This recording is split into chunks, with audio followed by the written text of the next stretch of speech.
Age has not taken the flower off this bloom. The well-known and respected stage, screen and television actress Claire Bloom, originally named Patricia Claire Bloom, continues to be in demand as a septuagenarian actress and looks as beautiful as ever. She was born Patricia Claire Bloom on February 15, 1931 in Finchley, North London, to Elizabeth Grew and Edward Max Bloom, who worked in sales. Her parents were both from Jewish families, from Belarus. Educated at Badminton School in Bristol and Fernhill Manor in New Milton, Claire expressed early interest in the arts and was stage-trained as an adolescent at the Guildhall School, under the guidance of Eileen Thorndike, and then the Central School of Speech and Drama. Marking her professional debut on the BBC Radio, she subsequently took her first curtain call with the Oxford Repertory Theatre in 1946 in the production of It Depends What You Mean. She then received early critical accolades for her Shakespearean ingenues in King John, The Winter's Tale, and, notably, her Ophelia in Hamlet, at age 17 at Stratford-on-Avon opposite alternating Hamlets Paul Scofield and Robert Helpman. By 1949 Claire was making her West End debut with The Lady's Not for Burning, with the up-and-coming stage actor Richard Burton. A most becoming and beguiling dark-haired actress whose photogenic, slightly pinched beauty was accented by an effortless elegance and poise. Claire's inauspicious film debut came with a prime role in the British courtroom film drama The Blind Goddess, 1948. It was her second film, when Charles Chaplin himself selected her specifically to be his young leading lady in the classic sentimental drama Limelight, 1952, that propelled her to stardom. Her bravura turn as a young suicide-bent ballerina saved from despair by an aging music hall clown, Chaplin, was exquisitely touching and sparked an enviable but surprisingly sporadic career in films.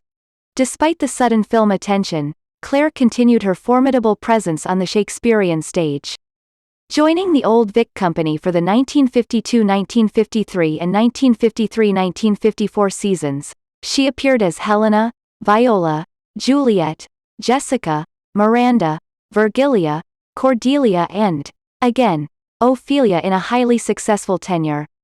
Touring Canada and the United States as Juliet, she made her Broadway beau in the star-crossed lover role in 1956, also playing the Queen in Richard II. A strong presence on both the London and New York stages over the years, other powerful performances came with The Trojan Women, Vivat, Regina, Hedda Gabler, A Doll's House, and A Streetcar Named Desire. Much later in life she performed in a superb one-woman show entitled, These Are Women, a portrait of Shakespeare's heroines, that included monologues from several of her acclaimed stage performances. Claire's stylish and regal presence was simply ideal for mature period films, and she appeared opposite a roster of Hollywood's most talented leading men as such, including Laurence Olivier in the title role of Richard III, 1955, Richard Burton and Frederick March in Alexander the Great, 1956, Yul Brynner in The Brothers Karamazov, 1958, and Brynner and Charlton Heston in the DeMille epic The Buccaneer, 1958, in which she had a rare dressed-down role as a spirited pirate girl. On the more contemporary scene she appeared with Burton in two classic film dramas, the stark, kitchen sink, British stage piece Look Back in Anger, 1959, and the Cold War espionage thriller The Spy Who Came In From the Cold, 1965.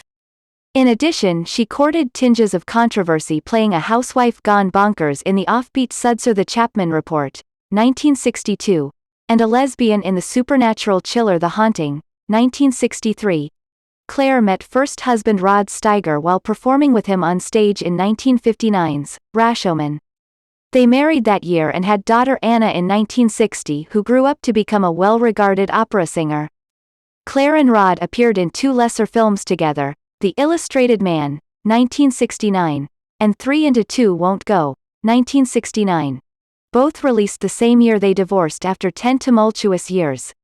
As with other maturing actress during the 1970s, Claire looked toward classy film roles in TV movies for sustenance and found among them Backstairs at the White House, 1979, as First Lady Edith Wilson, and Brideshead Revisited, 1981, in which she was nominated for an Emmy.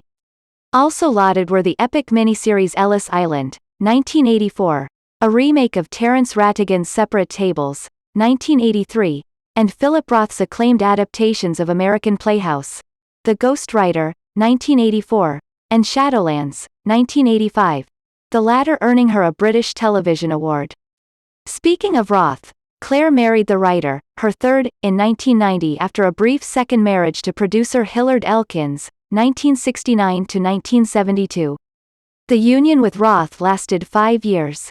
Claire appeared in several Shakespearean teleplays over the decades while also portraying a choice selection of historical royals including Tsarina Alexandra and Catherine of Aragon.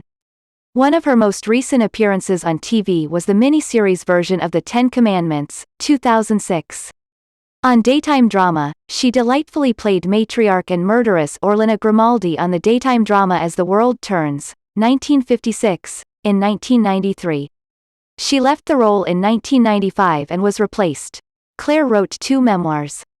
The first was the more career-oriented, Limelight and After, The Education of an Actress, released in 1982. Her more controversial second book focused on her personal life, Leaving a Doll's House, a memoir, published in 1996.